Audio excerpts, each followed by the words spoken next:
Hello everyone. आज हम शुरू करने जा रहे हैं कैपेसिटर। तो फर्स्ट ऑफ ऑल कैपेसिटर होता क्या है?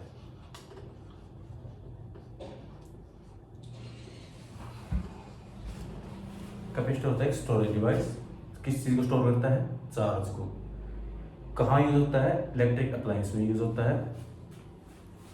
सबसे दिखता कैसे है? तो ये होता है सिलेंड्रिकल बॉडी होती है, जो नॉर्मली जो ह्यूमन यूज में आते हैं। ये हमें देखने को मिल जाते हैं फैंस में, इलेक्ट्रिक पंप्स, स्टार्टर मोटर्स, इन सब चीज़ों में हम कैपेसिटर को देखते हैं।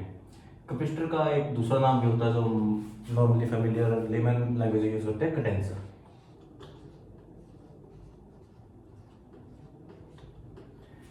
कैपेसिटर को हम शो कैसे करते हैं? इसका सिंबल होता है बैटरी लाइक सिंबल होता है इसका। तो इस सिंबल से हम कैपेसिटर्स को शो करते हैं। तो सबसे पहले क्या होता है कैपेसिटर का फिनोमिना, क्या इसका सिग्निफिकेंस क्या है? कैपेसिटर स्टोर चार्ज को स्टोर कैसे करता है? तो कैपेसिटर फर्स्ट ऑफ ऑल कोई भी मेटल बॉडी वो एक कैपेसिटर है। जो भी चीज़ कोई भी चार्ज को स्टोर कर सकती है वो एक कैपेसिटर है। लाइक कोई भी मेटल प्लेट है, ये कोई मेटल प्लेट है, इसको हम चार्ज दे रहे हैं तो ये एक कोई सैचुरेशन पॉइंट तक चार्ज स्टोर करेगा। जब इसका सैचुरेशन पॉइंट आ जाएगा तो इसका चार्ज स्टोर करना बंद कर देगा। तो इस केस में अगर फर्स्ट ऑफ ऑल कैपेसिटर तो है लेकिन इतनी चीज़ों में काम नहीं चलेगा, तो हम इस कैपेसिटेंस बढ़ानी होगी। तो इसलिए हम दो प्लेट्स का यूज़ करते हैं, दो पैरेलल प्लेट्स यूज़ करते हैं। कैपेसिटर में दो पैरेलल प्लेट्स होती हैं। तो दूसरी प्लेट होती है उसे हम जनरली ग्राउंड कर देते हैं। ग्राउंड किस पर्पज से करते हैं तो बताएंगे। ग्राउंड करने से क्या होता है, जो इस प्लेट पे जो इनिशियली जो इसके एटम्स हैं, जो इसके अंदर जो एटम्स बने हुए हैं, उनका जो पॉजिटिव चार्ज है वो ग्राउंडेड हो जाएगा।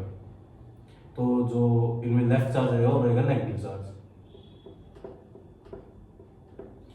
और ये हम पता है कि जो पॉजिटिव और नेगेटिव चार्ज होते हैं आपस में अट्रैक्ट करते हैं और पॉजिटिव रिपेल करते हैं। तब भी अगर हम यहाँ थोड़ी सी कॉमन सेंस लगाए तो जो यहाँ पे नेगेटिव वाली प्लेट है इस पर हम और चार्ज ऐड कर सकते हैं। तो हमारे पास स्टोरेज बढ़ गई अब चार्ज के लिए, तो हम इस वाली प्लेट पे चार्ज ऐड करते जाएंगे।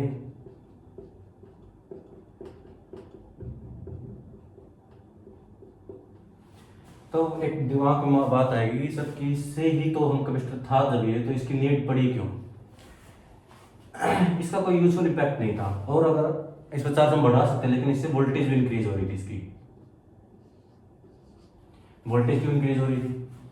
वो इस चीज को हम आसानी से कैसे समझ सकते हैं? जैसे ये ग्लास ऑफ वाटर है, इसको सपोज करते हैं वोल्टेज है और यहाँ से हम चार्ज ऐड कर रहे हैं, यानी पानी ऐड कर रहे हैं। जैसे जैसे इसमें चार्ज ऐड करेंगे वैसे वैसे इसका लेवल बढ़ेगा।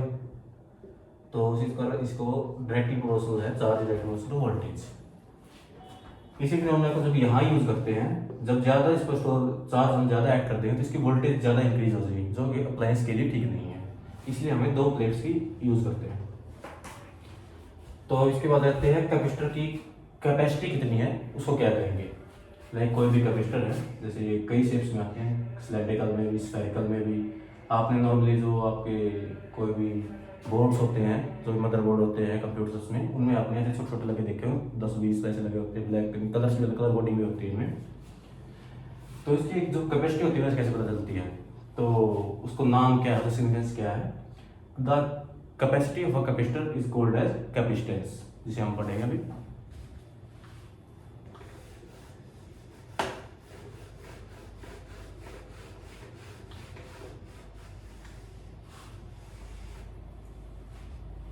अब है कैपेसिटेंस।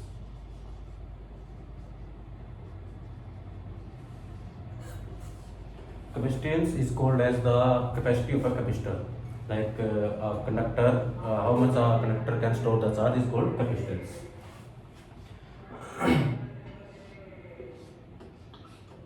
कैपेसिटेंस को हम डिनोट किससे करेंगे? फर्स्ट ऑफ ऑल जो हमने पीछे जो फॉर्मूला देखा, जो Q is directly proportional to V, जो मैंने एग्जांपल देके बताया कि कैसे हम चार्ज बढ़ा रहे हैं उससे वोल्टेज बढ़ रही है। अगर हम इस प्रोपोर्शनलिटी वाले साइन को हटाएंगे तो यहाँ पे हमें कांस्टेंट ऐड कर लेंगे C। तो C यहाँ पे है capacitance. C C is equal to, अगर हम कैपेसिटेंस का फॉर्मूला देखना चाहें तो Q upon V, that is charge को हम किसी करते हैं कॉलम से, वोल्टेज को वोल्ट से। ठीक है, तो अब इसमें एक क्वेश्चन और आ सकता है जो जनरली बोर्ड एग्जाम से ज़्यादा पूछते हैं, नीट वगैरह में ऐसा कुछ आता नहीं है। जैसे कि व्हाट इज कॉल्ड है वन को, इसको हम फैराड से डिनोट करते हैं। तो ऐसे क्वेश्चन आता है कि व्हाट इज वन फैराड। तो वन फैराड को हम कैसे बताएंगे, इसका क्वेश्चन ऐसा था, what is the significance of one farad. तो इस फॉर्मूला से हम देख सकते हैं C is equal to Q upon V. C 1 कब हो सकता है, जब Q 1 हो और V भी 1 हो। इस केस में हमारा C 1 हो सकता है। तो इसको कैसे एक्सप्लेन करेंगे, 1 farad is defined as when 1 unit of charge is added and the voltage increase by 1 volt. कि हम यूनिट चार्ज बढ़ाने से यूनिट ही वोल्टेज बढ़ रही है, उसको हम बोलेंगे 1 फैराड। नेक्स्ट की ये हमारी एक स्केलर क्वांटिटी है।